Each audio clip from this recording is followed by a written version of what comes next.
Well, welcome again, dear students. Myself, Dr. Ashish Garg, Associate Professor in Chemistry, State Aranguria Government College, Ramgarh, Shekhawati, District Sikar, Rajasthan. बच्चों again we start BSc part first organic chemistry में एक unit है, this is the stereochemistry. उसका मैं next topic start कर रहा हूं यहां पर, दैट इज एसिमेट्रिक सिंथेसिस, असममित संश्लेषण. राइट बच्चों, जैसा कि यहां पर नाम से क्लियर हो रहा है, स्पष्ट हो रहा है कि हम किसका सिंथेसिस कर रहे हैं, इस तरह की यौगिक का.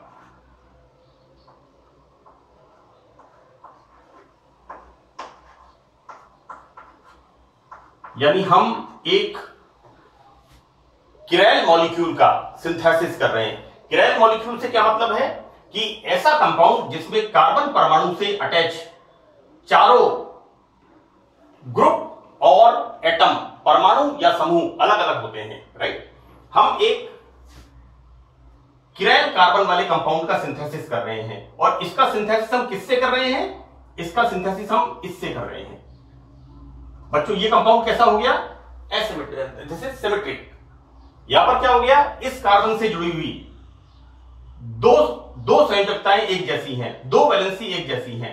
यानी मैं आपको यहां पर यह बताना चाह रहा हूं कि यह मॉलिक्यूल कैसा है? एकिरैल. राइट, ये मॉलिक्यूल कैसा है?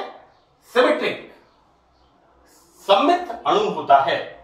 और इसे हम बोलेंगे स्टीरियो केमिस्ट्री की भाषा में एकिरैल, नॉन किरैल कंपाउंड. राइट, यहां पर जैसे हम इसको चेंज करते हैं यहां पर, तो यहां क्या हो गया? इस कार्बन से जुड़ी हुई चारों संयोजकताएं 1, 2, 3, 4 ये अलग अलग होती हैं. और ऐसी स्थिति में ये कैसा हो जाता है? This compound is asymmetric. Right, और एसिमेट्रिक क्या होता है? किरैल मॉलिक्यूल, जो कि ऑप्टिकल एक्टिविटी दर्शाता है. तो मेरा इसमें यह बताना है कि किस तरह से हम किसी सिमेट्रिक मॉलिक्यूल से या नॉन किरैल मॉलिक्यूल से या नॉन ऑप्टिकल एक्टिव कंपाउंड से ऑप्टिकल एक्टिव कंपाउंड का संश्लेषण करते हैं. तो this is the asymmetric synthesis. इसको हम कहते हैं असममित संश्लेषण. बच्चों यह बहुत स्पष्ट है कि जब किसी एसिमेट्रिकल मॉलिक्यूल या किरैल अणु का, यहां पर बच्चों एसिमेट्रिक अनसिमेट्रिकल मॉलिक्यूल से क्या मतलब है कि ऐसा यौगिक जिसमें चारों संयोजकताएं, वो परमाणु हो सकते हैं या ग्रुप्स हो सकते हैं, ये अलग अलग होते हैं. इसको हम स्टार से शो करते हैं. और बच्चों ये क्या करता है? ऑप्टिकल एक्टिविटी शो करता है. और हम इसका सिंथेसिस किससे कर रहे हैं?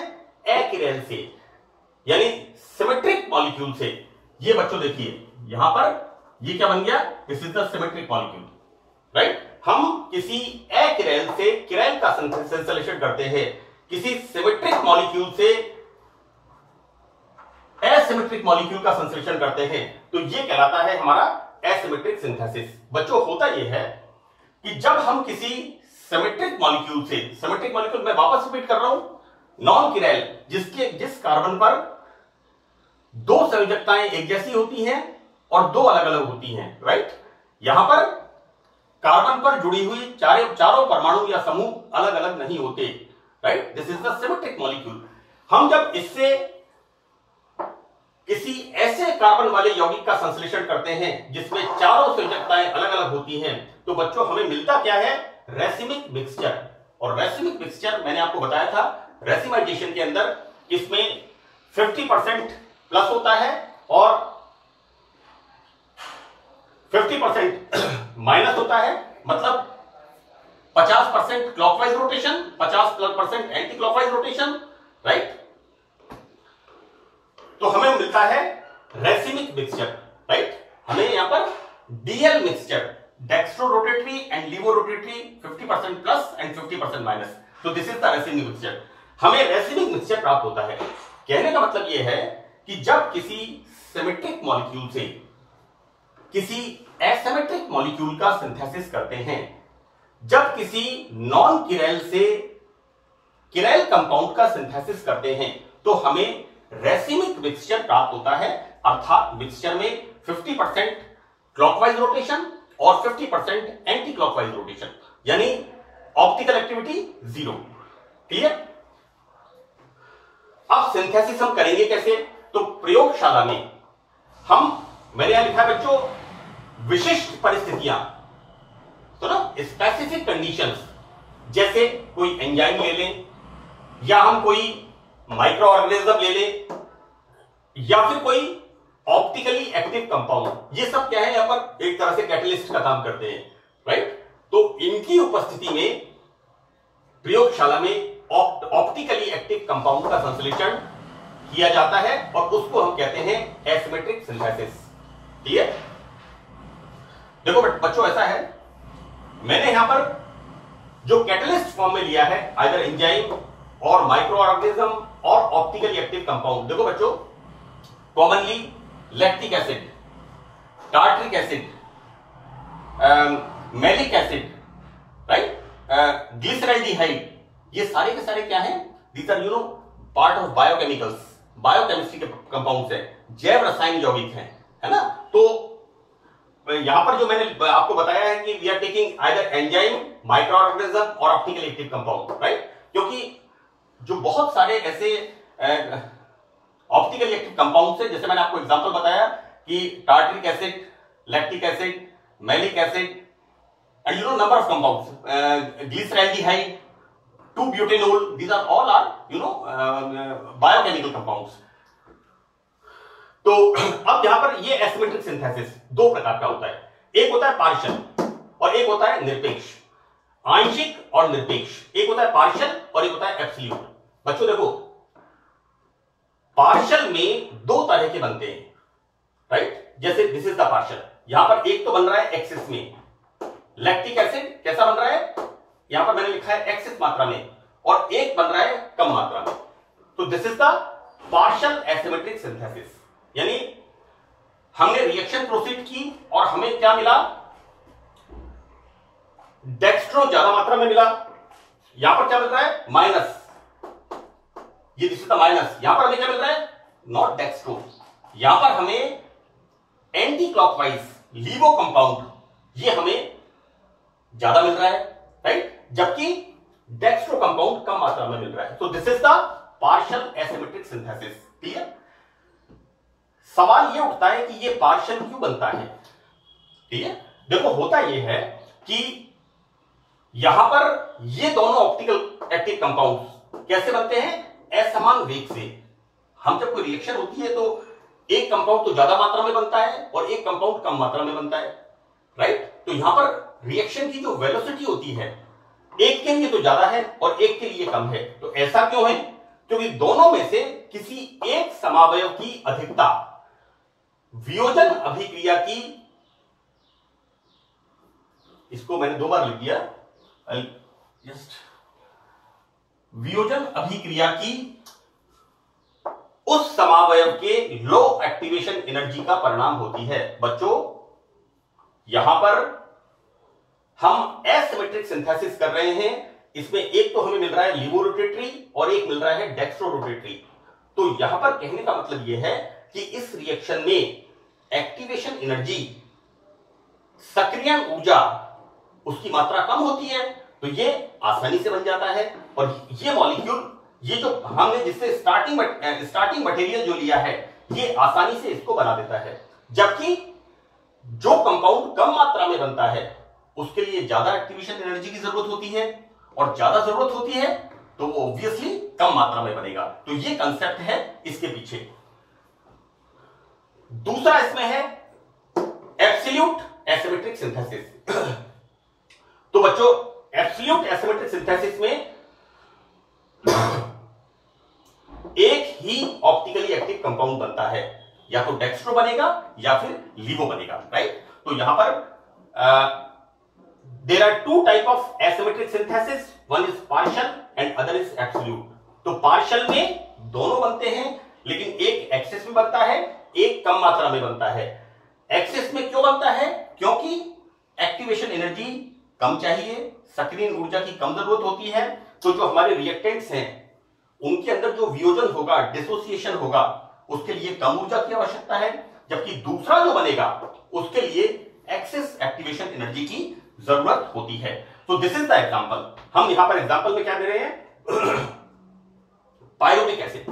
बच्चों पायरुविक एसिड इज द, हम जब प्लांट और एनिमल सेल पढ़ते हैं और उसमें क्रेब्स साइकिल पढ़ते हैं, ग्लाइकोलाइसिस साइकिल पढ़ते हैं, तो क्रेब्स साइकिल में पायरुविक एसिड जो होता है वो एक मेन कंटेंट होता है, राइट? तो पायरुविक एसिड से ऑप्टिकली एक्टिव लैक्टिक एसिड का संश्लेषण, right? Pyruvic acid is a biological compound, it's a part of biochemistry. Lactic acid again, हम छोटे बच्चे जो होते हैं उनको जब दवाइयां देते हैं तो दवाइयों के साथ उसमें लैक्टोबैसिलस देते हैं, स्पोरोलैक के नाम से टैबलेट आती है, और स्पोरोलैक में सिर्फ लैक्टिक एसिड होता है, राइट? और लैक्टोबैसिलस जो टैबलेट आती है, उस लैक्टोबैसिलस के अंदर लिटिल बिट कुछ उसमें बी कॉम्प्लेक्स भी मिला हुआ होता है। इसका पर्पस क्या होता है कि जब हम किसी बच्चे को, छोटे बच्चे को एंटीबायोटिक देते हैं, लैक्टिक एसिड लैक्टम मिल्क में मिलता है, again it's a biological product, right? Malic acid मैलम, टार्ट्रिक एसिड टार्टर, ऑर्गल अंगूर में मिलता है। यहां पर हाँ मैं बता रहा था आपको, जब छोटे बच्चे को एंटीबायोटिक देते हैं तो क्या होता है कि जो उसके स्टमक के अंदर मिल्क को डाइजेस्ट करने वाले माइक्रो ऑर्गेनिज्म होते हैं वो मर जाते हैं, राइट? और जैसे हम उसको स्पोरोलैक के नाम से टैबलेट आती है या लैक्टोबैसिलस एक टैबलेट आती है LBV, ये टैबलेट मार्केट में अवेलेबल होती है, little bit light yellow colour की होती है क्योंकि इसमें कुछ बी कॉम्प्लेक्स मिला हुआ होता है। वो टैबलेट देते क्या होता है, अगर एक भी माइक्रो ऑर्गेनिज्म होता है तो क्या होता है, स्टमक के अंदर बाइनरी फिशन होता है और वो माइक्रो ऑर्गेनिज्म डेवलप हो जाता है और मिल्क के डाइजेशन का प्रोसेस कंटिन्यू हो जाता है, राइट? अदरवाइज क्या होता है, वॉमिटिंग, दूध की उल्टियां होनी शुरू हो जाती हैं, राइट? हर मेडिसिन का एक रोल है, हर दवाई का, हर केमिकल का, हर कंटेंट का एक रोल है, अपने आप में स्पेसिफिक रोल है। यहां पर this is the pyruvic acid when it react with menthol, यहां पर R, इसका मैंने लिखा नहीं है, दिस R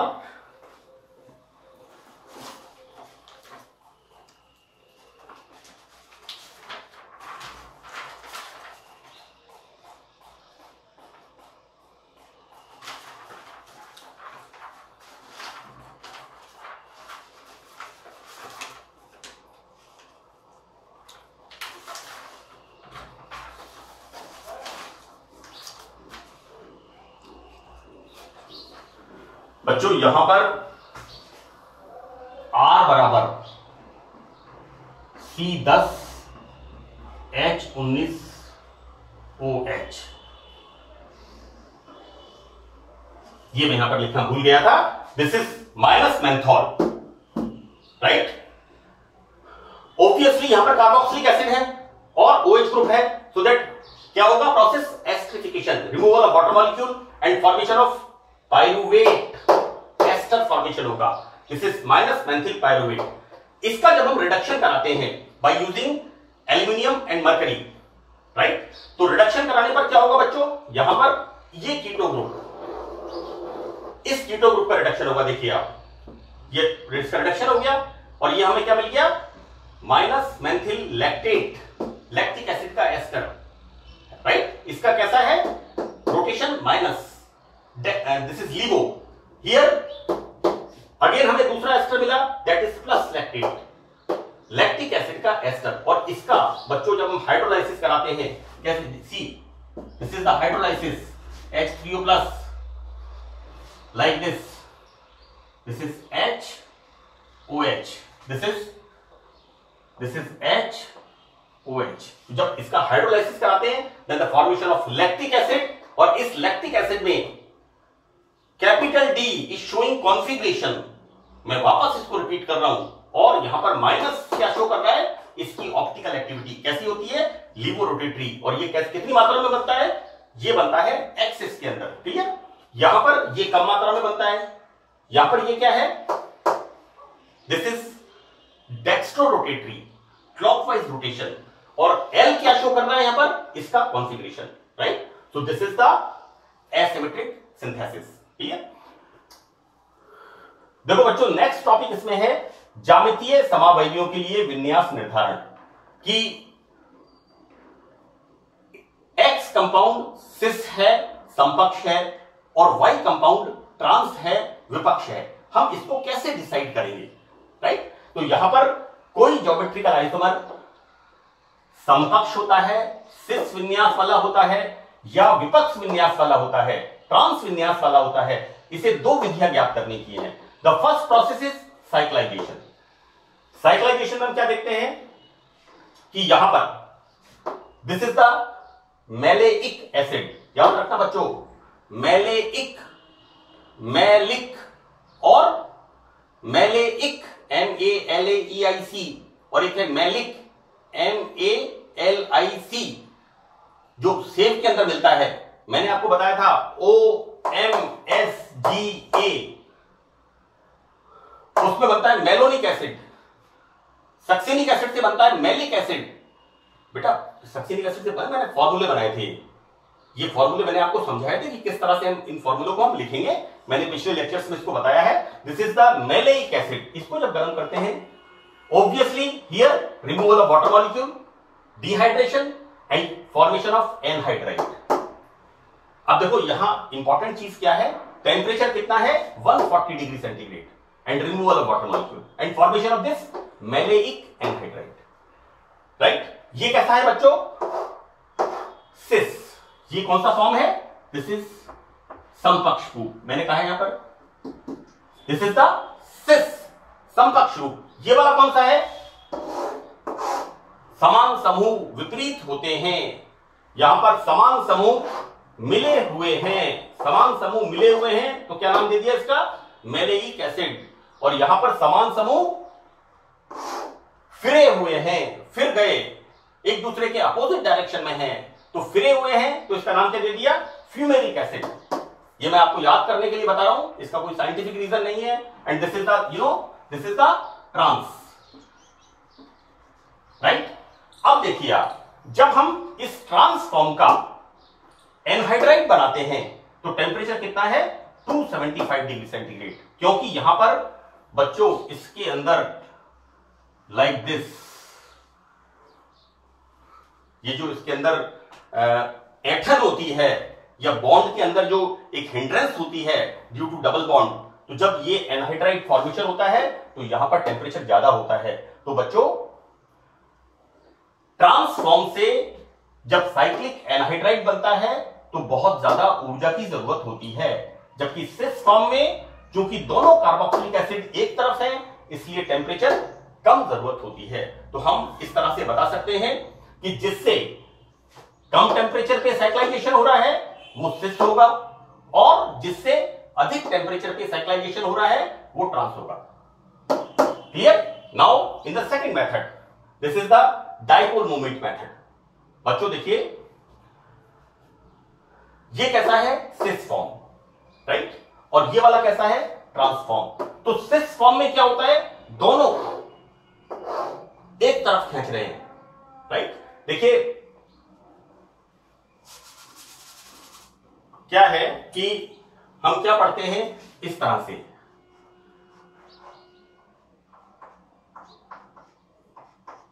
ऑर्थो, मेटा और पैरा। इसके रेस्पेक्ट में ऑर्थो, इसके रेस्पेक्ट में मेटा और इसके रेस्पेक्ट में पैरा। बच्चों देखो पैरा में क्या होता है, एक इधर खींच रहा है और एक इधर खींच रहा है, बोथ आर एक्स हेलोजन। यहां पर डाइपोल मोमेंट 0। क्लियर? मैं आपसे एक चीज ये आपको एग्जांपल दे रहा हूं।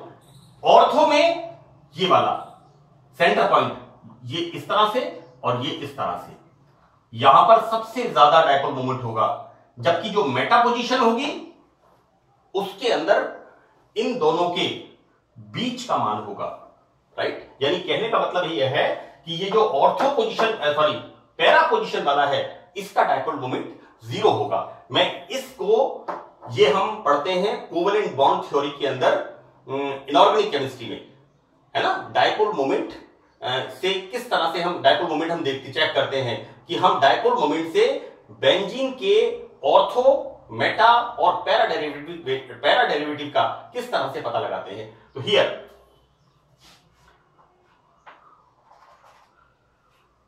यहां पर हम क्या देखते हैं कि सिस फॉर्म के अंदर दोनों समूह एक तरफ होते हैं, इसलिए यहां पर इसका डायपोल मोमेंट कितना है 1.85 डेबाई।